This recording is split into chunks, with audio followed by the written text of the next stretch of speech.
Hai sahabat Bella, ketemu lagi dengan saya Rita Megawati sebagai host Anda di acara PDKT Podcast Dokter Kesehatan Terpercaya bersama dengan Rumah Sakit Umum Bella Bekasi. Nah, hari ini seperti hari-hari sebelumnya, kita selalu hadir untuk memberikan banyak sekali informasi yang bermanfaat buat sahabat Bella. Nah, kali ini ada relate banget nih sama saya nih sebagai wanita dewasa. Dan saya yakin sahabat Bella juga di luar sana banyak banget yang pasti pengen tahu apa sih sebenarnya manfaat ataupun yang dimaksud dengan pap smear dan bahayanya kanker serviks bagi wanita. Nah, hari ini tentunya saya langsung ditemani sama ahlinya, yaitu Dr. Femi Zulkarnain, spesialis obgyn dari Rumah Sakit Umum Bella Bekasi. Kita sapa dulu dong dokternya. Halo dok, apa kabar? Halo, sehat, baik, alhamdulillah. Iya, kalau ketemu dokter udah segar, terus kelihatan fresh banget. Ini nanya-nanyanya enak nih rasanya. Terima kasih. Ya, dok, pengen tanya ya, langsung aja. Karena sahabat Bella di luar sana nih pasti banyak banget yang kayak saya, awam, pengen tahu. Kalau dengar kata kanker serviks serem banget kan dok? Oh iya tentu. Dan sekarang sebenarnya kalau tanya dulu mengenai kanker serviks itu sebenarnya hanya untuk kaum wanita ya dok? Iya, Betul tepat ya? sekali. Karena yang mempunyai serviks atau dikatakan mulut rahim adalah perempuan ya, Iya, wanita ya. Ini pertanyaan bodoh ya dari saya. Jadi dokter jangan langsung, nih Rita nanyanya apa sih gitu ya. Tapi memang benar ya dok. Jadi kalau perempuan sekarang dengar kata-kata kanker serviks tuh berasa kayak ngeri banget. Dan semua orang punya potensi untuk bisa kena ya dok. Iya, benar sekali. Kanker serviks atau kanker mulut rahim adalah suatu penyakit keganasan yang diderita oleh wanita, di mana merupakan penyebab kematian kedua setelah kanker payudara di seluruh dunia. Wow, gila ya, kok denger aja mulai dari pertama kali kita langsung acara udah langsung yang serem-serem nih dok. Tapi gak apa-apa, karena dengan demikian semoga sahabat Bella bisa langsung ngikutin terus nih podcast kita. Nah, karena bicara tentang bahayanya kanker serviks yang merupakan sampai yang tingkat kematian kedua ya, selain kanker payudara. Nah, tentu ada pencegahannya dong dok. Ya, pencegahannya salah satunya adalah melakukan pap smear, betul ya? Nah, kita pasti para sahabat Bella, wanita dewasa semua sudah sering dengar yang namanya pap smear. Saya mau jujur dulu sama dokter. Saya seorang ibu rumah tangga, saya punya anak 2 dok. Dan harusnya setahu saya pap smear itu katanya harus rutin. Saya sudah 2 tahun nih dok nggak pap smear, saya ngaku dulu nih. Mungkin sama nih mas sahabat Bella, karena mungkin kita kurang aware dan tidak merasakan bahayanya gitu. Sebenarnya boleh tahu nggak sih dok, pap smear atau pap test itu apa sih? Nah, sebelum kita menginjak pada pengertian dari pap smear atau pap test sendiri, sebenarnya kanker mulut rahim itu adalah penyakit yang sudah diketahui penyebabnya, yaitu disebabkan oleh sejenis virus yang disebut dengan human papilloma virus. Oleh sebab itulah, karena kita tahu penyebab kanker mulut rahim ini, makanya bisa kita cegah. Nah, pencegahannya adalah salah satunya yang kita jadikan sebagai gold standar adalah pemeriksaan pap smear atau yang bisa dikenal dengan pap test. Pap smear atau pap test itu adalah pemeriksaan sitologi yang dilakukan pada mulut rahim atau bisa dikatakan serviks atau bahasa lainnya porsio. Nah, itu diambil di swab sehingga diambil selnya untuk dilakukan pemeriksaan secara mikroskopik. Jadi kita bisa melihat apakah ada perubahan sel tersebut ke arah keganasan.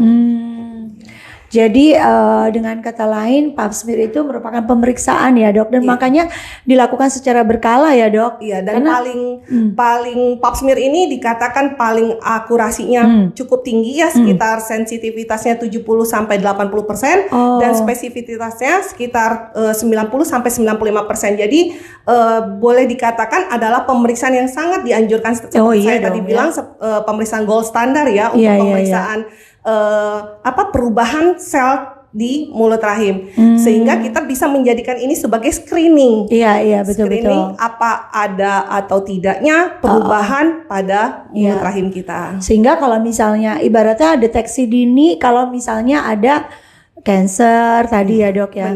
Sebenarnya selain cancer apa sih dok? apa semua orang yang kalau pap smear terus terjadi perubahan-perubahan sel itu pasti cancer? Belum tentu kan dok? Belum tentu, karena soalnya udah deg-degan duluan saya. Iya, pada saat di lapangan pun saya kalau meminta pasien untuk pap smear, terus pasien bertanya apa itu pap smear, mungkin pasien yang tidak mengerti, begitu saya jelaskan mereka jadi parno sendiri, takut. Wow, kanker gitu kan ya. Jadi ternyata pap smear ini bukan hanya mendeteksi kanker mulut rahim. Jadi itu kan memang screening. Kita gunakan screening. Sebenarnya kita melihat pola perubahan dari sel. Jadi apakah sel itu masih dianggap normal atau sel itu sudah mengalami perubahan, baik perubahan ringan yang kita sebut dengan displasi atau perubahan yang mungkin menuju keganasan, atau hanya juga bisa mendeteksi ada tidaknya infeksi bakteri atau jamur di mulut rahim. Juga pap smear bisa juga kita gunakan untuk melihat hormonal tubuh, sistem tubuh, apakah menstruasi kita berovulasi atau tidak. Sampai sejauh itu ya dok? Sampai sejauh itu. Jadi kita sebenarnya tidak perlu takut dengan kata pap smear atau pap test. Justru hal ini membuat kita proteksi proteksi dini. Proteksi dini diri kita supaya jangan sampai terjadi fase lanjut dari suatu penyakit. Jangan-jangan nggak diperiksa tapi sudah sampai staging berikutnya kita baru tahu. Iya, benar. Karena kalau bicara seperti itu dok, sebenarnya kan orang takut lebih karena tindakannya nih dok. Boleh dikasih tahu nggak sih dok, sebenarnya tindakan pap smear itu kurang lebih gimana sih? Sebenarnya bukan takut, kalau saya lihat di lapangan itu lebih ke arah risih, benar, karena pemeriksaan kebidanan itu pemeriksaan yang terbuka ya. Jadi di awalnya pasien kita suruh untuk membuka pakaian dalam kan, terus dilakukan karena di organ tubuh di organ kemaluan. Jadi pasti pasien risih. Ngerasa jangankan pasien, saya juga disuruh periksa begitu mungkin dokter sendiri juga risih ya. Apalagi nanti banyak lagi pasien yang seperti tidak menerima, takut menerima berita kenyataan kalau memang di mulut rahimnya ada masalah, ada sesuatu. Nah, persiapannya itu sebenarnya dari persiapan pasien sendiri dan persiapan alat. Kalau persiapan alat kita membutuhkan cocor bebek ya, kalau ya pasti semua perempuan yang apalagi sudah pernah melahirkan tahu ya namanya cocor bebek untuk membuka vagina kita. Kemudian kita harus punya objek glass untuk meletakkan sampelnya. Terus kita mengambil sampel itu dengan spatula air Kemudian, dan semuanya udah pasti higienis dan steril ya dok. Karena kalau tidak kita juga susah nanti menilainya apa. Kan tadi salah satu pap smear mendeteksi ada tidaknya infeksi. Nah kalau udah terkontaminasi sebelumnya tentu kita hasilnya nggak akurat ya. Nah kemudian sampel itu diambil kan, di label, jangan lupa di label karena kesalahan diagnosa pada objek itu akan mempengaruhi hasil outcome terakhirnya ya. Jadi setelah sampel itu diambil dan disuapkan ke objek glass itu kita akan rendam dengan alkohol 95%. Jadi untuk memfiksasi sel itu sehingga bisa terbaca di mikroskopik nanti. Lalu dibawa ke lab ya dok ya. Dan itu biasanya butuh waktu berapa lama tuh dok sampai seorang pasien mendapatkan hasilnya? Kalau pemeriksaan sendiri nggak lama ya. Buka celana, tidur dalam posisi litotomi kan, kemudian kita membuka vagina dengan cocor bebek dan kita lihat sampai terpapar semua mulut rahim, baik dinding atas vagina sampai saluran mulut rahim, kanalis cervicalis. Nah, setelah dipapar kita ambil, terus kita taruh ke objek glass, terus difiksasi sama asisten. Kemudian pasien sudah selesai. Jadi untuk pengambilan sampel sangat singkat ya, sangat mudah. Dan itu minor nggak dok, sakit atau apa rasanya? Jadi pemeriksaan pap smear ini ternyata pemeriksaan selain mudah, murah, cepat. Tanpa menimbulkan rasa sakit. Menimbulkan rasa sakit tuh sahabat Bella.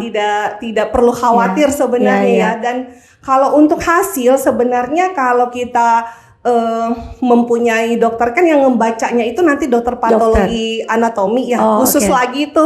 Nah, nanti begitu kita fiksasi sampel kurang lebih 12-24 jam itu nanti bisa dibaca oleh dokter patologi anatomi ya, kurang lebih ada sekitar 3 sampai 7 hari kerja ya, 3 hari sampai 7 hari kerja ya. Jadi buat sahabat Bella, pokoknya udah dengar penjelasan dari Dokter Femi, nggak usah ragu lagi. Karena yang penting yang mungkin mesti diingat adalah awal tadi. Betapa pentingnya melakukan deteksi dini terkait mulut rahim kita sebagai seorang wanita dewasa. Karena begitu banyak yang sudah dilewatkan ya dok dalam hidup ya. Artinya mungkin sudah berhubungan dengan suami, kemudian juga sudah melahirkan. Dan perlu diingat tadi karena penyebabnya berupa virus, human papilloma virus. Jadi ya bisa kemungkinan terpapar dari mana saja bisa. Jadi at least bukan mempunyai faktor predisposisi seperti HIV ya. Jadi semua orang bisa terkena kapan saja di mana saja karena dia virus penularannya. Oh iya dok, saya jadi ingat. Ini berkaitan sama sahabat Bella kita yang macam-macam nih.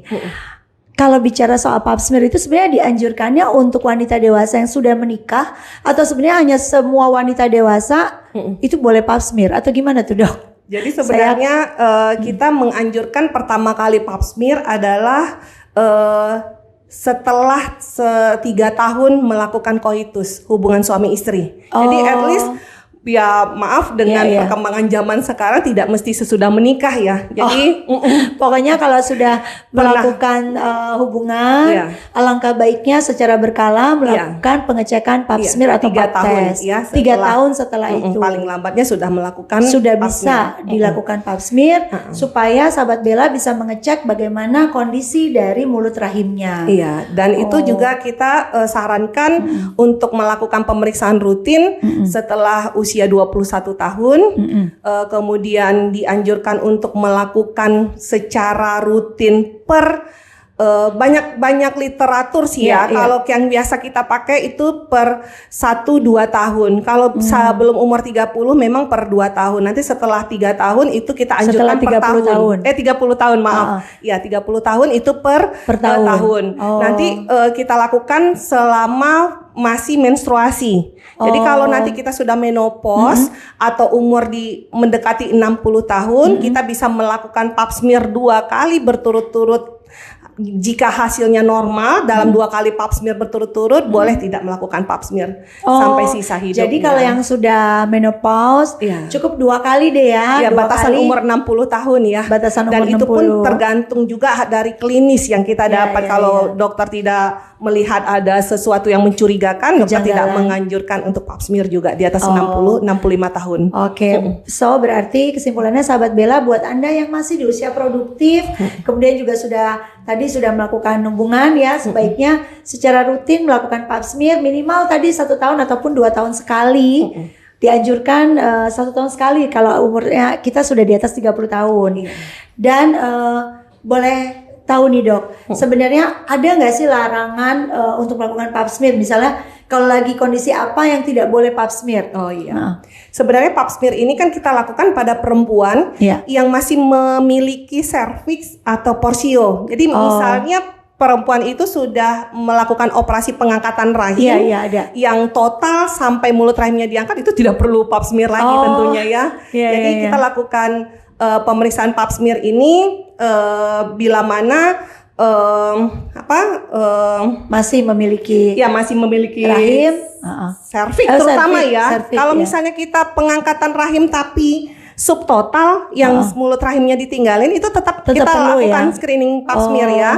Nah, kemudian ada persiapan yang harus kita lakukan sebelum kita melakukan pap smear. Nah, kita memang menganjurkan pasien untuk tidak melakukan hubungan seksual 2-3 hari sebelum pap smear. Jadi ada batasan paling minimum itu 24 jam sebelum pap smear jangan lakukan hubungan seksual. Itu akan mempengaruhi hasil pengecekan ya? Tentunya kan. Kemudian kita memang tidak menyarankan untuk melakukan pap smear pada 2 keadaan, yaitu pada saat menstruasi dan pada saat kehamilan. Oh, kehamilan juga nggak perlu ya, Dok? Kalau tidak punya sesuatu hal yang mencurigakan tidak perlu, karena bisa menyebabkan mungkin kontraksi pada ibunya, jadi berefek samping juga pemeriksaan pap smear itu. Wah, ini bermanfaat banget ya sahabat Bella ya. Jadi banyak banget informasi yang ini benar-benar daging semua nih untuk kita benar-benar pahami penjelasan dari Dokter Femi bahwa satu tadi kalau lagi hamil, mungkin kondisinya ya tetap sebaiknya periksa ke dokter ya, dokter obgyn Anda pastinya. Tapi yang pasti tindakan pap smear ini memang dibutuhkan untuk pencegahan. Jadi bagi Anda yang kondisinya tadi lagi mens, mungkin juga tunggu sampai mens selesai ya, Dok ya. Benar. Lalu juga diupayakan tidak melakukan hubungan sebelum dilakukan pemeriksaan pap smear karena pasti akan mempengaruhi hasilnya. Tidak boleh juga melakukan pembersihan vagina yang sampai ke dalam atau penggunaan alat yang di dalam vagina ya. Jadi karena mau periksa terus dibersih-bersihin dulu gitu sampai dinetralisir dulu ya daerah vaginanya. Lebih baik lebih baik apa adanya, tetap harus bersih dong. Kan kondisi organ kewanitaan memang harus selalu bersih ya. Tapi minimal tidak perlu dikasih yang namanya pembersih sirih dan lain-lain sebelum pap smear, karena justru itu diperlukan ya, Dok ya, untuk mengetahui kondisi real dari organ kewanitaan kita. Benar. Nah, Dok, kalau bicara begitu sebenarnya ini saya ada pertanyaan mengenai kaitannya dengan HIV tadi. Itu kan sistem kekebalan tubuhnya juga rendah ya, Dok, kalau HIV gitu. Itu biasanya ada kaitannya nggak sih, Dok, dengan pemeriksaan pap smear kita? Maksudnya vaksinasi apa yang diperlukan, terus juga apakah orang yang positif HIV juga tetap bisa lakukan pap smear atau gimana? Sebenarnya kalau untuk pap smear memang ada kriteria anjuran yang kita berikan ke pasien. Kapan, Dok, saya yang benar-benar wajib melakukan pap smear? Karena kan mungkin pasiennya karena keterbatasan kemampuan terus biasanya saya akan kasih tahu ke pasien pertama kali itu kalau ada gangguan atau perdarahan di luar menstruasi. Jadi kita wajib untuk melakukan deteksi pap smear. Kemudian atau perdarahan postmenopause. Harusnya kita menopause kan udah nggak keluar darah lagi nih dari kemaluan, tapi terjadi keluar darah dari kemaluan. Nah, itu kita anjurkan untuk pap smear. Kemudian setiap hubungan suami istri berdarah. Nah, itu kita anjurkan karena kalau terjadi perubahan pada sel di mulut rahim itu akan mengakibatkan kerapuhan. Jadi ya bisa aja ke arah keganasan atau bisa saja memang faktor infeksi. Nah, kemudian ada lagi yang kita benar-benar anjurin pap smear ini bagi pasien-pasien yang mempunyai penyakit yang mengganggu imunitas seperti HIV contohnya, karena kita tahu penyebab kanker mulut rahim adalah human papilloma virus. Kalau virus sudah menyerang tubuh, yang diserang adalah faktor imun. Nah, bagaimana nasibnya kalau kita tidak menganjurkan pap smear pada pasien-pasien yang mengalami penyakit gangguan imunitas? Tentu penyebarannya atau memberatkan penyakitnya justru lebih bahaya, lebih ganas jadinya. Nah, itu kita memang anjurkan untuk pap smear. Jadi hal-hal itu yang walaupun kita sudah menganjurkan karena kanker mulut rahim menyebabkan kematian terbanyak kan di perempuan. Tapi tetap ada anjuran khusus yang tadi saya bilang tadi yang untuk wajib pasien tertentu tadi ya, Dok ya. Benar. Nah, ini saya rasa juga ini selalu menjadi informasi penting buat para sahabat Bella, karena kondisi setiap kita kan mungkin beda-beda ya, Dok ya. Jadi pastikan pertama kali dengan kondisi normal aja kita tuh udah pasti wajib melakukan pengecekan dini, apalagi kaitannya dengan tadi kanker serviks. Di mana saya mau ingetin kembali tadi informasi dari Dokter Femi bahwa akurasi dari melakukan tindakan pap smear itu sangat tinggi loh. Jadi penting banget, jangan sampai terlambat malah ya, Dok. Nah, apalagi keluarga yang punya penyakit kanker mulut rahim mungkin dari orang tua. Dok, apa namanya? Sebenarnya genetik kalau kita bilang genetik, sebenarnya tidak, karena memang sudah diketahui kan penyebab kanker mulut rahim adalah human papilloma virus. Tapi kemungkinan besar genetik itu pengaruhnya nanti dari segi pertahanan diri, pertahanan selnya sendiri ya di mulut rahimnya itu. Jadi memang kita sangat menganjurkan bagi pasien yang punya riwayat keluarga kena kanker mulut rahim atau riwayat berganti pasangan, hati-hati juga, atau pekerjaan yang menyebabkan itu memang kita sangat anjur, atau sering keputihan, hati-hati. Sering keputihan pun kita menganjurkan untuk pap smear karena sebenarnya kalau saya itu kayak ciri-ciri ya dok ya. Sebenarnya bukan ciri, sedikit saya kupas. Mulut rahim kita itu kan punya lapisan sel sehingga dia mempunyai daya proteksi yang sangat tinggi. Jadi lapisan yang paling dasar, lapisan basalis inilah yang kalau virus itu sampai ke dasar itu yang menyebabkan perubahan sel.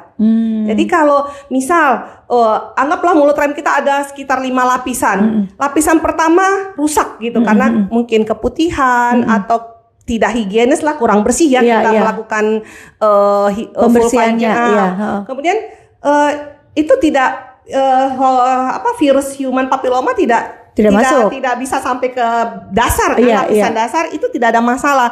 Tapi kalau coba bayangkan kalau kita punya keputihan yang berulang, tentu si bakteri, kuman atau virus yang menyebabkan keputihan numpuk dan akan merusak lapisan-lapisan itu. Nah, bila lapisan basalis yang terkena, maka human papilloma virus sangat gampang masuk dan membuat sistem pembentukan sel itu jadi berubah. Jadi itu yang menyebabkan jadi kalau dibilang genetik sih tidak. Jadi memang banyak faktor luar yang mempengaruhi kejadian kanker mulut rahim itu sendiri. Gitu. Tapi dok, sebenarnya kan nggak semuanya langsung berdampak ujung-ujungnya cancer ya dok. Tadi seperti saya bilang.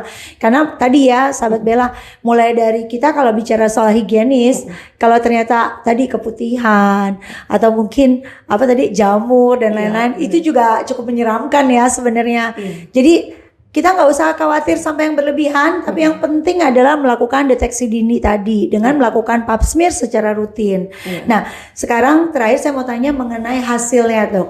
Kalau kita udah pap smear terus hasilnya ternyata istilahnya abnormal, ya kan? Artinya kan ada sesuatu dong ya dok. Itu kalau bicara abnormal, itu apa yang harus dilakukan berikutnya dan apa kaitannya dengan kanker serviks tadi? Kalau abnormal tentu kan kita membaca hasil pemeriksaan mikroskopik sel, patologi anatomi tadi. Nah, pertama kita tentu akan melihat sel yang tidak normal. Nah, karena mulut rahim kita itu tersusun dari sel epitel dan sel glandular atau kelenjar, tentu dia bisa mengenai keduanya, bisa menyebabkan kanker di kedua tipe sel itu. Jadi ya bisa mengalami sel squamosa atipikal gambaran awalnya, atau sel atipikal glandular, atau bisa juga. Saya lagi bingung nih dok, sahabat Bella lagi pada mencerna, cepat-cepat buka kamus. Nanti ketahuannya gini, kalau misalnya kita lakukan hasil pap smear, nah kan pasien pertama kali ini diberikan amplop sebelum menuju ke ruangan kita, nah dia kan baca itu, nah nanti itu terlihat kok kalau pasien sekarang mah pinter-pinter, dokter Google. Apa itu tipikal dan atipikal sel? Nah jadi kalau udah baca kata-kata atipikal, nah itu pasti sel itu mengalami abnormalitas ya. Jadi kita udah ini, atau tulisan nanti di situ benar-benar kanker sel epitel atau adenokarsinoma, nah itu udah jelas ya. Tapi kalau abnormalitas sel yang biasa aja, yang nanti kalau kita tidak obati, kita tidak terapi lebih lanjut, dia akan selalu dia akan terus-menerus mengalami perubahan itu. Nah perubahan inilah yang kita kalau bisa kita cut kan. Nah, tapi kalau kita biar, karena memang kanker mulut rahim ini pada stadium awal, pada awal mula penyakit itu kita tidak bergejala biasanya. Mungkin kalau keputihan ya biasalah, seperti kayak di ruang praktek, ibu ada keputihan, biasalah dok gitu kan. Padahal kan kalau kita nggak periksa benar-benar apa bisa bahaya ya, bisa bahaya, apalagi di dalam itu memang ada virus human papilloma kan. Nah, makanya jadi buat sahabat Bella, pokoknya kalau udah ada gejala-gejala seperti itu, keputihan dan lain-lain, jangan dianggap remeh ya dok ya. Harusnya begitu. Intinya gitu ya. Jangan dianggap remeh mulai sekarang. Pokoknya nih kita udah langsung dijelasin langsung sama dokter ahlinya, Dokter Opjin, Dokter Femi Zulkarnain dari Rumah Sakit Umum Bella. Buat sahabat Bella, bisa juga langsung datang aja ke Rumah Sakit Umum Bella, ketemu langsung sama Dokter Femi untuk cek-cek dan juga periksa pap smear secara rutin. Betul ya dok? Nah Dokter Femi itu sebenarnya kalau di Rumah Sakit Umum Bella berapa sering dok? Maksudnya hari apa aja kira-kira adanya? Saya praktek tiap hari. Setiap hari tuh.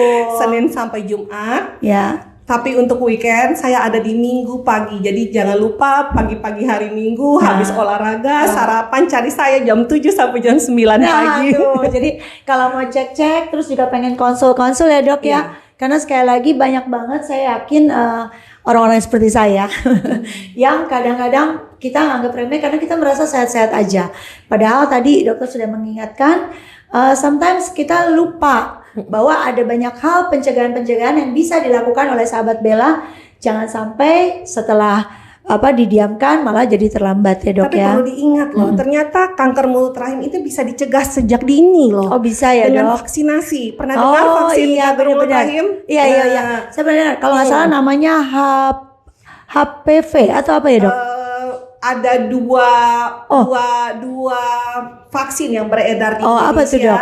Bedanya kalau kita nggak boleh sebut merek, kita lihat aja di dalam wadahnya itu ada yang cover virus tipikal. Jadi virus HPV ini banyak ininya ya, banyak jenisnya. Jadi yang menyebabkan kanker mulut rahim kan tipe 11, 16. Nah, kalau yang 11, 16 itu ada satu merek yang kita memang tetap menyuntiknya 3 kali. Nah, yang penting gini dok, saya mau tanya dulu. Di Rumah Sakit Umum Bella Bekasi ada nggak? Wow, harus ada.